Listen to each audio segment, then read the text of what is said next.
Welcome to GRE Snacks, snackable episodes about the GRE exam and graduate school admissions. I'm Tyler, founder of Achievable.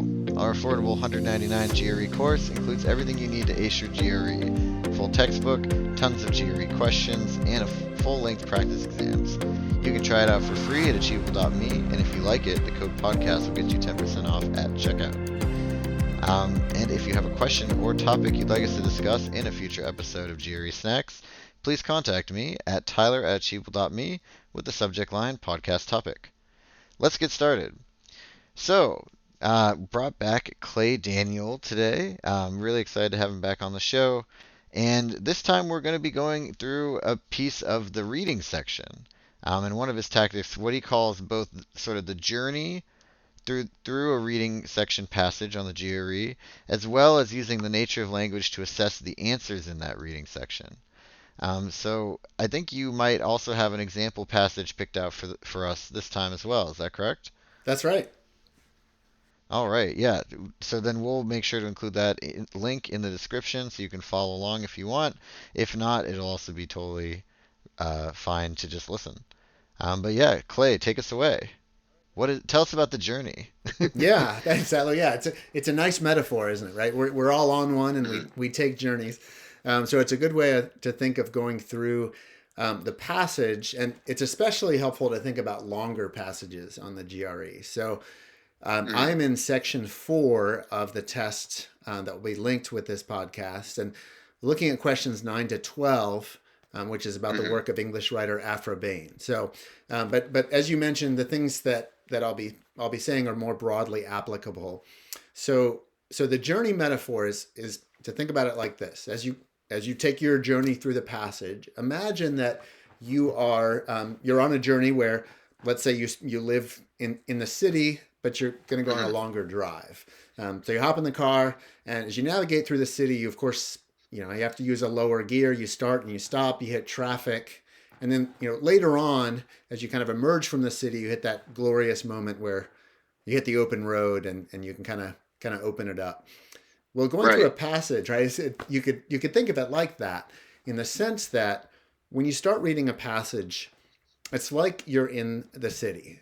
You have to keep your reading gear, so to speak, in a lower gear. It's not time to skim or to move more quickly at this point, because the first paragraph is always going to be vital for your understanding and laying down a number of key things. Certainly the broader topic, and then how that topic kind of narrows. And then by the end of the first paragraph, you're at really a crucial juncture.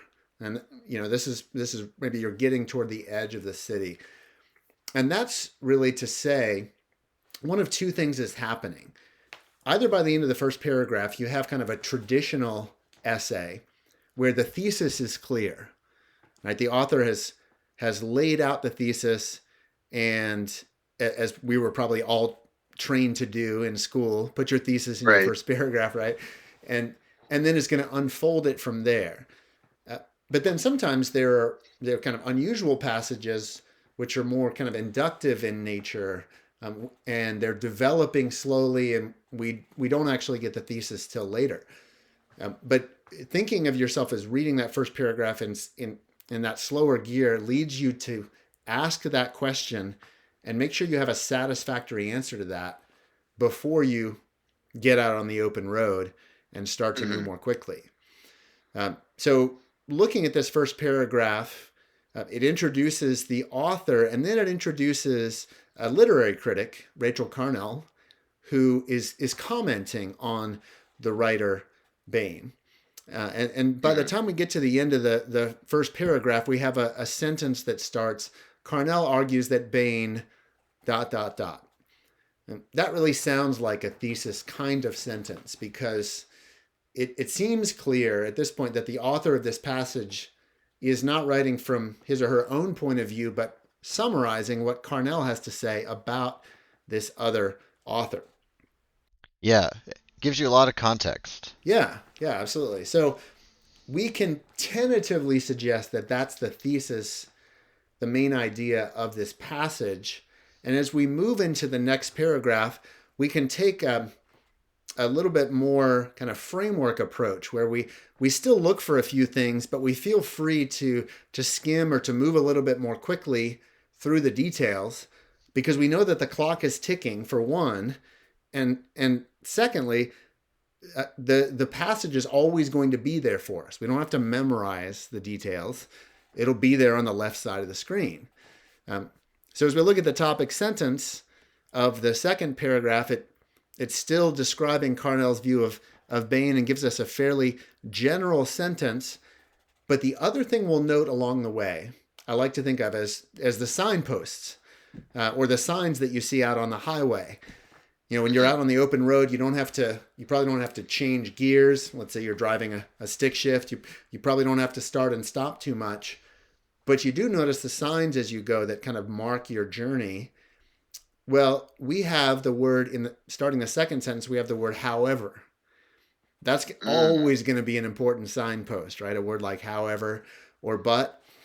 And when we see those kind of signposts or indicators, that calls us to zero in and even to slow down a little bit for that sentence before maybe we open the engine back up. Okay. Right, because you're probably taking a turn here. Right. Yeah, that's a good way to look at it. And don't want to take that too fast. You might roll the car, something like that. So, so we need to capture kind of what Carnell is. This seems to be something distinctive about her interpretation of the writer Aphra Behn, and students can read over that. The point is that this applies more broadly. And another reason that the however is important is even as we maybe scan or skim a little bit, we always want to keep an eye out for unexpected, as you put it, turns and twists. In other words, we always want to be open to the possibility that there's a third voice here. Because we have the voice of the author, Bain. We have the voice of the critic, Carnell, who is speaking about Bain. But is there going to be a third voice, the author's voice, the author of the passage, the passage, right? That maybe is responding to both of those. Maybe this author, let's say, will criticize Carnell, who is a critic of Bain or an analyst of Bain's writing. We want to keep an eye open to that. Now, in this particular passage, it turns out, as we get to the end and we slow down at that last sentence, you can think of the last sentence as almost like your destination. Mm-hmm. We haven't seen any hints that the author is interjecting herself, let's say. Right. The second actually, it's even the last long sentence. It just says, according to Carnell, Bain's choice of literary form, et cetera, et cetera. It's still summarizing, and it ends with no interjection by the author. And so we know that the journey has ended without a surprising turn. Mm-hmm. And then that's going to lead right into the first question, which is asking us about the main idea. And we know that an answer choice that says something like arguing or refuting or criticizing or rebutting isn't going to be a good answer, because we understand that the author of the passage is reporting someone else's view. So it pays off right away in the way we kind of end the journey with a confirmation of what the first paragraph showed us. Does that make sense? And yeah, and to dig into it a little more, I mean, you talk about like the nature of language to assess answers. It sounds like you're able to eliminate some potential answers really quickly just based on how this passage is structured. Absolutely. Yeah, and that's a great segue, because I'd briefly point students, if following along in the text, to question 15, which is a good one to talk about, just because there are a few reading questions that have very short passages and just one question associated with them. And so question 15 is asking for the underlying assumption. And as you learn about these kinds of questions, you'll begin to recognize that there's a certain kind of language that is kind of a red flag when you look at certain answers. If we're trying to describe the author's assumption, imagine speaking to the author of a passage and saying, wait, you're assuming that blank. Well, we wouldn't want to overstate what the author's assumption is, because then the author could just respond and say, no, wait, that's way more than I was ever saying or assuming in my argument. So, for example, one of the choices in the answer to this question starts out with the word no. No deer hunting will be allowed. Well, that's what you could call an extreme answer choice, or an answer choice with extreme or overly bold language. It doesn't mean it can't be the right answer, but it's extremely unlikely to be so unless the argument itself is that emphatic and vehement and extreme in its conclusion. So So you're kind of matching the tone of the answers to the tone of the passage as well. yes, you're doing that as well, but you're also keeping in mind that a statement that's more qualified, or what I like to call modest, is more likely to be true. Think about it this way: if I told you, where I live, it sometimes rains, you'd be like, "Thanks for the news flash." That's so obvious as to be a boring thing to say. Of course, it sometimes rains where you live, right? Of course, that's true. But if I now say it always rains where I live, right now I could point out the window and falsify that statement. And that just illustrates that extreme language is much easier to falsify.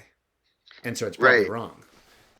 Well, and also, I would even say that at the very least, with like the tonality, you could say it rarely rains where I live, which has a very different tone than it sometimes rains where I live, but their meaning is basically identical.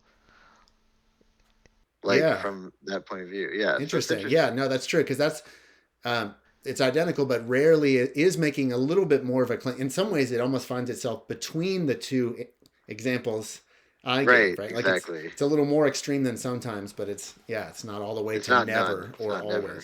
Right. Yeah. Yeah. Well, very cool. And so then for the rest of our time here, do you want to go through this sort of, I think you said it was what, 12 through 15, or I don't have it in front of me. Well, sure. I would just actually do 15 because it is kind of a self-contained question. I think that's a good way to do it. So it's a short enough passage that it's worth reading and talking about the other choices.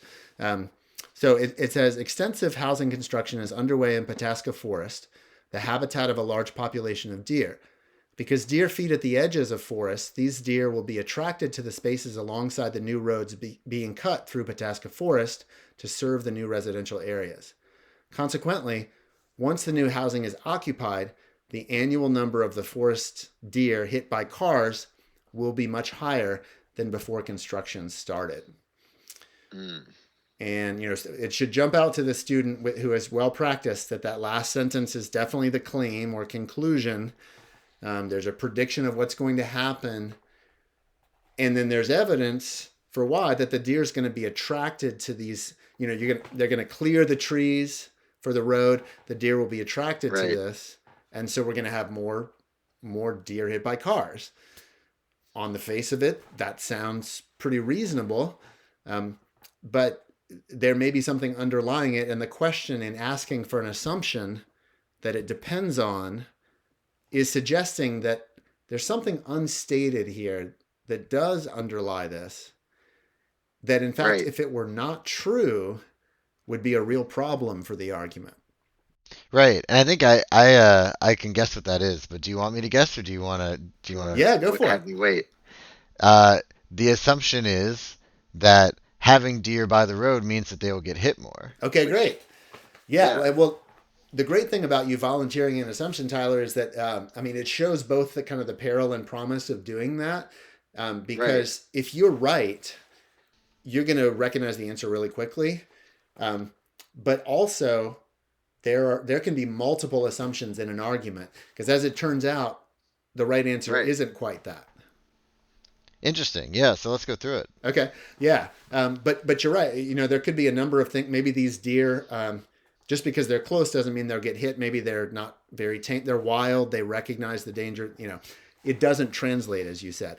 But we have to be flexible as we go through the choices and look for something that, if false, would really hurt the argument, right? If it's not true, it's like a pillar holding up the argument.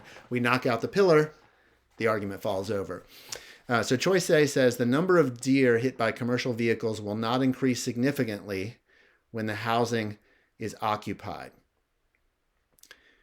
Well, the claim is that there's going to be more deer hit by the cars, whereas A is talking about whether the housing is occupied or not. So it seems like maybe a glancing blow at best, right? Probably not hitting at the heart of things. B, deer will be as attracted to the forest edge around new houses as to the forest edge along roads. And notice that's making a comparison. At first glance, that might seem like something sophisticated and right, but comparisons are often irrelevant. The argument doesn't need to compare how attracted they'll be, but simply that they will be attracted and therefore be in danger. Right. The core pillar of if deer are next to road, that is bad, right? Yeah, exactly right. That is still there because maybe it's half of them, but it's still there. Yeah. Yeah. Okay, so we don't think it's that one. C says in years past, the annual number of deer that have been hit by cars on existing roads through Pataska Forest has been very low. Well, talk about an irrelevant time horizon. We're talking about the future. Mm-hmm.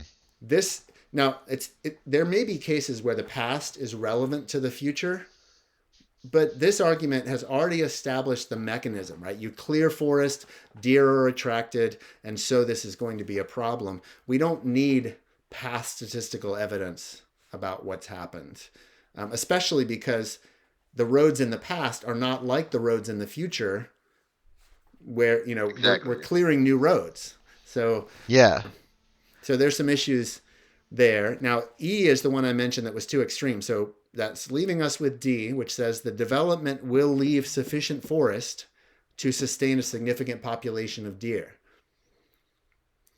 Might not be what you predicted, but imagine like the opposite of D. and it often helps to kind of take things to a ridiculous extreme, ad absurdum, right, as they say in logic. What if this is such an environmentally terrible development that's going to destroy the entire forest in order to create this road and the development? Well, that probably is not going to leave a deer issue then, because there'll be nowhere for them to live. Right. There will be no deer. There will be no deer, and therefore no Which deer means hit they will by not cars. get hit. Yeah.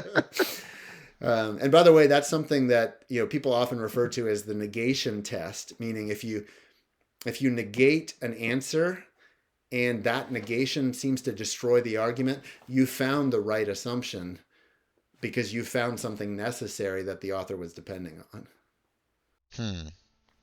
Yeah, that's interesting. That is not what I expected. So they're basically because if you were arguing this in some sort of debate, it would be like, well, you're just dodging the question entirely because right, but that's true. It is actually. So that's the correct answer. That's the correct answer, and fascinating. As you pointed out, that might not be the only assumption operating, the only unstated premise that we need, but it certainly is something completely necessary. Right. And if anything, that answer, what's fascinating about it is it kind of just, it's kind of like saying the deer getting hit by cars doesn't matter. In a way it is, yeah. It's like, yeah, they'll get hit by cars, but we're going to leave enough room for them to live. Right. Yeah, it is. Interesting. Very cool. Well, that was a really fun exercise. It was fun to do that with you. Anything else you want to wrap up with before we sign off here? I would just say, it's really important to practice reading well, as that illustrates.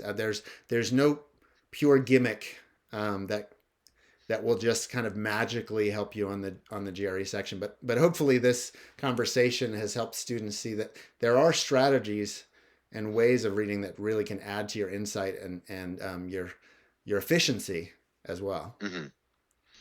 Yeah, fantastic. Well, thanks very much, Clay. This is Clay Daniel with Clayborn joining us today. It's clayborn.com, CLAYBORNE. And this has been GRE Snacks, hosted by Tyler from Achievable. You can try our GRE course for free at achievable.me and use the code podcast to get 10% off our $199 price at checkout.